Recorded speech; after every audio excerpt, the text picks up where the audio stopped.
दर्शकों नमस्कार। संघर्ष जसपुर में फिर से एक बार मैं स्वागत करता हूं। आपको पता होगा कि संघर्ष जसपुर चैनल के माध्यम से मैं आदिवासियों की आवाज़ को बुलंद कर रहा हूं, दबे कुचले लोगों की आवाज़ों को उठाने का प्रयास कर रहा हूं। इसी क्रम में हमारे साथ जो है राष्ट्रीय आदिवासी एकता परिषद के राष्ट्रीय उपाध्यक्ष दिनेश भगत जी हमारे साथ मौजूद हैं। और विश्व आदिवासी दिवस के अवसर पर मैंने इनका इंटरव्यू किया था और काफ़ी आप लोगों का प्यार मिला। और अभी कुछ जानकारी लेने के लिए मैं इनके पास आया हूं और इन्होंने समय दिया। सबसे पहले एक बार फिर से हमारे दर्शकों को समय देने के लिए आपका धन्यवाद करता हूं सर। बहुत बहुत धन्यवाद आपको भी आज का ये अवसर देने के लिए या फिर दर्शकों से रूबरू कराने के लिए।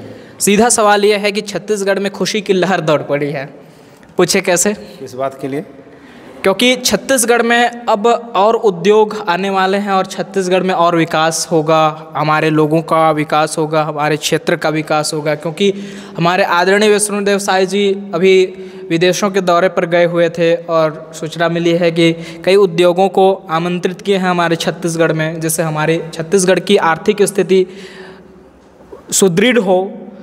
और आप एक आदिवासी नेता हैं, तो आदिवासी नेता इसको किस तरह देखता है? क्योंकि विकास होगा तो केवल छत्तीसगढ़ के कुछ हिस्सों का तो नहीं होगा, होगा तो पूरे क्षेत्र का होगा, पूरा प्रदेश का होगा, उससे आदिवासी क्षेत्रों का भी होगा। तो आप इसको किस तरीके से देखते हैं? आप लोग में ये खुशी की लहर कितनी है? क्या खुशी मना रहे हैं आप लोग? हमारे दर्शकों से आप शेयर करें। मैं सभी दर्शकों को ये बताना चाहूँगा कि हमारा जो छत्तीसगढ़ है 1 नवंबर 2000 ईस्वी को अलग हुआ और यहाँ पर आदिवासियों की संख्या ज़्यादा है बोलकर यहाँ पर इसको अलग किया गया आदिवासियों के लिए। और आदिवासियों के इस जल जंगल ज़मीन के ऊपर में बहुत सारी खनिज संपदाएं हैं और उस खनिज संपदाओं का दोहन हो करके, जैसे हमारा कोरबा को ऊर्जा की नगरी कहा जाता है। और अंग्रेज़ों के समय से बस्तर में लौह अयस्क जो निकाला जा रहा है, जो आज भी सप्लाई हो रही है, आज भी निर्यात किया जा रहा है, तो ये उन दिनों से लगातार आज तक चलते आया। और उसके बावजूद अगर हम कहें कि विकास की जो लहर है, खुशी की बात है, तो विकास हो रहा है। कुछ लोगों का विकास हुआ आज तक। अभी हम लोग मनाए 15 अगस्त मनाए हैं 78-79वां, वो 15 अगस्त मनाए हैं, आज़ादी का दिवस मनाया गया। लेकिन इस 78-79 साल में हमारे लोगों का क्या विकास हुआ है? अगर आप जाकर देखें तो हमारे छत्तीसगढ़ में शिक्षा का स्तर को और डाउन कर दिया गया और अभी बहुत सारे स्कूलों को बंद कर दिया गया। पहले जो 1 किलोमीटर के अंदर पढ़ने जाते थे उनको थोड़ा दूर जाना पड़ जा रहा है, ऐसी स्थिति में आ गया है। तो ये जो आपका सवाल है कि हमारे मुख्यमंत्री, माननीय मुख्यमंत्री जी विदेश जा कर के वहाँ के निवेशकों को बुला के ला रहे हैं कि यहाँ की जो भी खनिज संपदा है उसको निकालिए और छत्तीसगढ़ का विकास करिए। तो मैं आपको एक चीज़ बताना चाहूँगा कि हमारे संविधान में 5वीं अनुसूची का उल्लेख है, जिसको 78-79 साल अभी जो हो गया है आज़ादी का, किसी ने 5वीं अनुसूची के बारे में चर्चा नहीं किया। और पहली बार हमारे मुख्यमंत्री जी जो गए हुए हैं वो एक आदिवासी नेता हैं, आदिवासी मुख्यमंत्री हैं, और आदिवासी होने के साथ साथ हमारे छत्तीसगढ़ का विकास करेंगे ऐसा हम सोचते हैं। लेकिन मैं 5वीं अनुसूची के इसलिए उल्लेख कर रहा हूँ, हमारे यहाँ पे एक 5वीं अनुसूची क्षेत्र है और एक सामान्य क्षेत्र है। सामान्य क्षेत्र का जैसा विकास हुआ है वैसा आज तक 5वीं अनुसूची क्षेत्र में नहीं हुआ।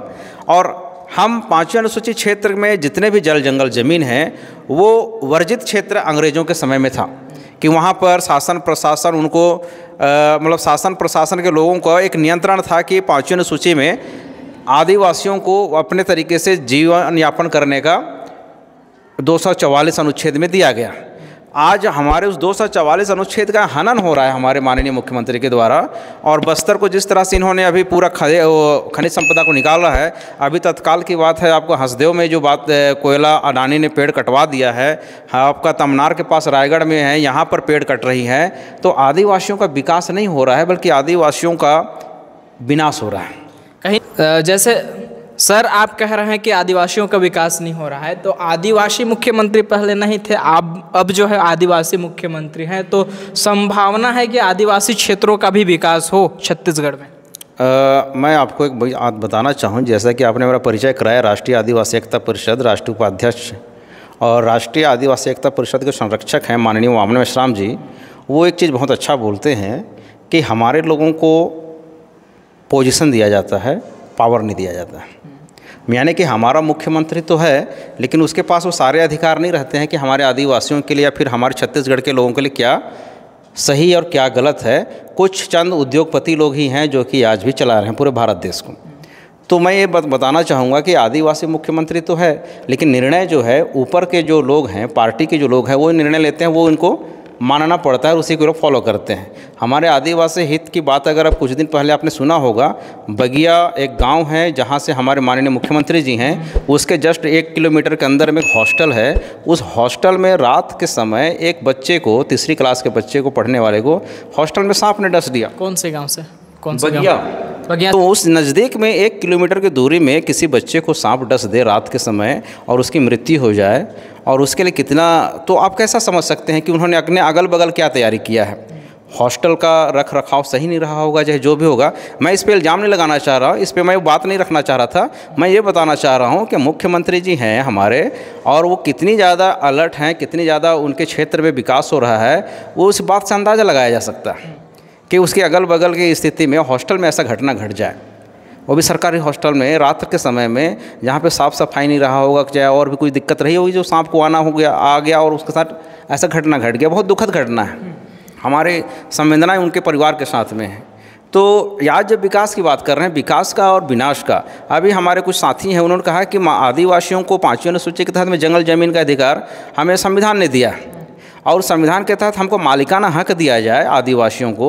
ये होना चाहिए वो हमारे ज़मीन से खनिज संपदा निकाल ले और उसका हमको अधिकार, हमको हमारा मालिकाना हक हमारा बरकरार रहे, वो हमको रॉयल्टी दे, हमारा और भी चीज़ जो हिस्सेदारी है वो हमको दे।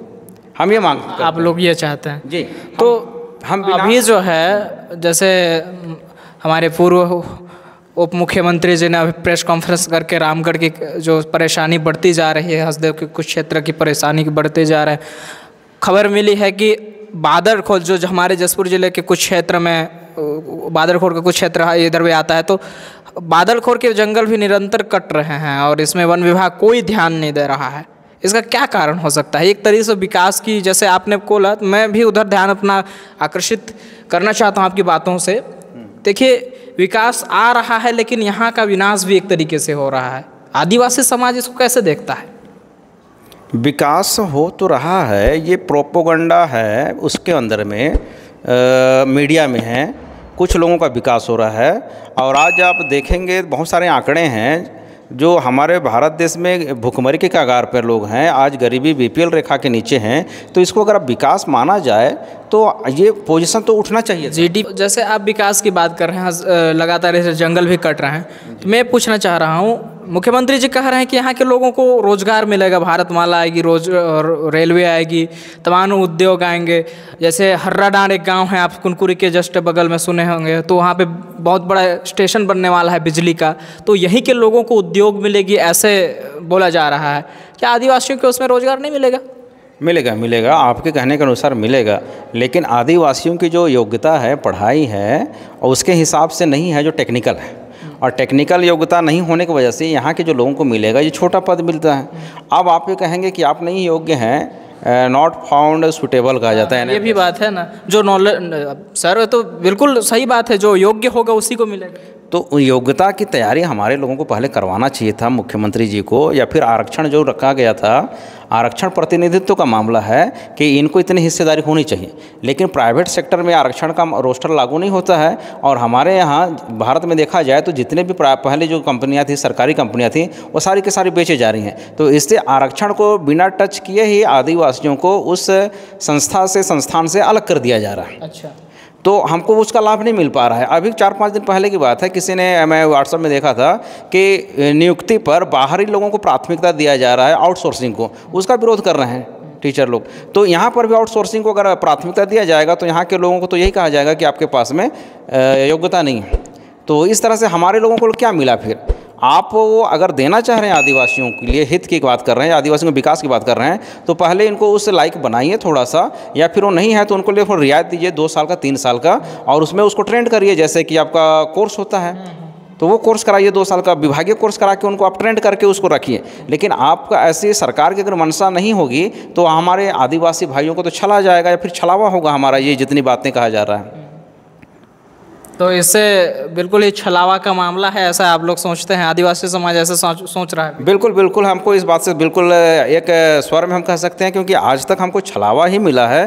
तो दूध का जला हुआ छाछ को फूंक के पीता वही कहते हैं। आज अगर आप कहो कि हम आपको विकास के नाम पर ऐसा दे रहे हैं, तो आदिवासियों का विकास तो हम कहीं नहीं देख पाते हैं। आदिवासियों का विकास ये होना चाहिए कि संविधान में लिखित बातें 5वीं अनुसूची की थी, उसको इम्प्लीमेंट कराना चाहिए। अभी आप मेरे अलावा मेरे गाँव में या आपके गाँव में ऐसे व्यक्ति से जाके पूछिए जो पढ़ लिख करके नौकरी करके आया है, उसको पूछिए 5वीं अनुसूची को जानते हो क्या सर या भैया, ऐसा पूछोगे, उसको नहीं पता है कि 5वीं अनुसूची क्या है। तो ये सरकार की जिम्मेदारी थी, प्रचार प्रसार जो मीडिया की तंत्र होती है, जनसंपर्क जो हमारा एक मंत्रालय होता है, इसकी जिम्मेदारी होती है कि वो लोगों को अवेयर कराए, जागरूक कराए, संविधान में उल्लिखित बातों को बताए। लेकिन आज भी पढ़े लिखे नौकरी करके वापस आकर बैठ गए, उनको 5वीं अनुसूची का पता नहीं है, संविधान का पुस्तक यहाँ तक नहीं देख पाए हैं। तो ये सरासर शासन प्रशासन आदिवासियों को अपने हक अधिकारों से इनको वंचित करने का ये योजना और षड्यंत्र कह सकते हैं इसको। अच्छा, तो जैसे रेलवे का विरोध हुआ, भारतमाला प्रोजेक्ट का विरोध हुआ, ऐसे ही उद्योगों का भी विरोध हो सकता है क्या? ऐसा हम मान सकते हैं आदिवासी क्षेत्र में? क्या कहेंगे, आपको क्या लगता है, मतलब आगे की अगर देखा जाए आदिवासियों में संतुष्टि है या आक्रोश है, कैसे दिख रहा है? ये अधिकार हमें 1935 का भारत का जो दूसरा अधिनियम एक्ट बना था, उसमें मिला हुआ था कि वर्जित क्षेत्र और अपूर्ण वर्जित क्षेत्र और आंशिक वर्जित क्षेत्र, उसी के तहत हमको 5वीं अनुसूची मिला। और 5वीं अनुसूची में ग्राम सभा का अनुमति के बगैर कोई भी संस्थान, कोई भी चीज़, फैक्ट्रियाँ, उद्योग नहीं लगना है, तो इसका विरोध तो होगा। ग्राम सभा का तो अनुमोदन बिल्कुल है उनके पास।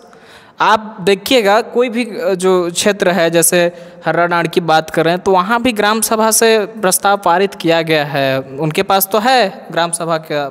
मैं आपकी बातों से सहमत हूँ, इसलिए क्योंकि ये कागज़ की नौकरी कागज़ की चाकरी कहने वाला कहावत है। कागज़ में उन्होंने करवा दिया है, रियल में जाके आप अगर आपके पास समय होगा तो कभी आप पूछिएगा कि ग्राम सभा इस मुद्दे को लेकर हुआ था क्या? जो पारदर्शिता होनी चाहिए, विस्थापन का जो पारदर्शिता होता है और या फिर पुनर्वास का, उसके बारे में कभी किसी को जानकारी नहीं है। मतलब ग्राम सभा जो होता है कागजी तौर पे पास हो जाता है, लेकिन हमारे आदिवासी लोगों को, गांव के लोगों को पता नहीं रहता है। बिल्कुल बिल्कुल पता नहीं रहता गांव के लोगों को। ये फर्जी तरीके से होके आज तक जितने भी हुए हैं, फर्जी तरीके से हुए हैं। कहीं पर भी आप उठा के देख लीजिए, यकीन नहीं हो तो आपको मैं नज़दीक का बताऊं, हमारे टांगर गाँव में वहाँ पर है माँ कुदरगढ़ी का जो है, उसका जो विरोध अभी 4-5 साल से चल रहा है, और विरोध होने की वजह से अभी तक वो पेंडिंग पड़ा है। अगर लोगों को पता हो जाए तो लोग उसका विरोध करेंगे। ऐसा और भी कई घटनाएँ हैं जहाँ पर विरोध हो रही है।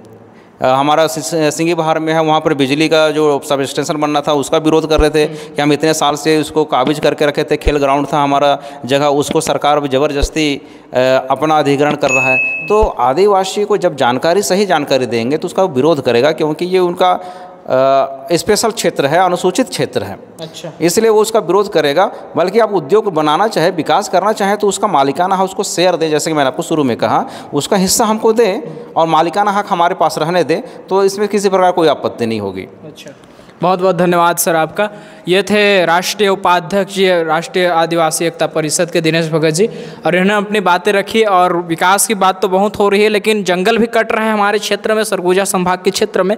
एक बात इन्होंने कही कि जो ग्राम सभा का प्रस्ताव होता है फर्जी तरीके से पास होता है, आपने ये कहा, लेकिन मैं इसको बिल्कुल ही उन गाँवों के पास जा करके मैं उसका रेकी करूँगा कि वास्तव में होता है या नहीं होता है। मैं ज़रूर आप लोगों को दिखाऊंगा। हमारे इस चैनल में बने रहिए, हमारे इस चैनल को सब्सक्राइब कीजिए, वीडियो अच्छा लगे तो शेयर कीजिए, लाइक कीजिए, कमेंट कीजिए। मैं उन गाँवों में जाऊँगा अब जहाँ से इन प्रस्तावों की जो जिक्र हो रही है कि यहाँ से प्रस्ताव पारित हो चुके हैं, वाकई में ग्राम सभा बुलाया गया है या नहीं बुलाया गया, तमाम विषयों पर मैं आप लोगों को जानकारी दूंगा। हमारे चैनल में मैं दोबारा रिक्वेस्ट कर रहा हूं, बने रहिए। धन्यवाद।